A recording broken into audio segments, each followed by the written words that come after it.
विधानसभा अध्यक्ष हे देखील घटनाबाह्य निःपातीपणाने राहायला पाहिजे होतं, मात्र मला असं वाटतं की उभाटा सेनेने आपलं नाव रडकी सेना ठेवावं, कारण ज्या वेळेला त्यांना सर्वोच्च न्यायालयात न्याय मिळत नव्हता तेव्हा सर्वोच्च न्यायालयावर त्यांनी शंका उपस्थित केल्या.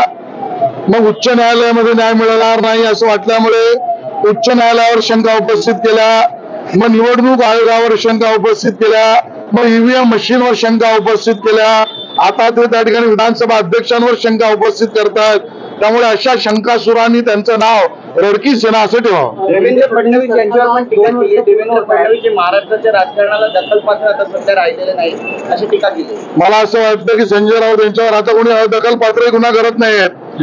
इतके जे महाराष्ट्राच्या राजकारणातले अदखलपात्र विदूषक झालेत त्यांची उंचीच नाही देवेंद्र फडणवीसवर बोलायची.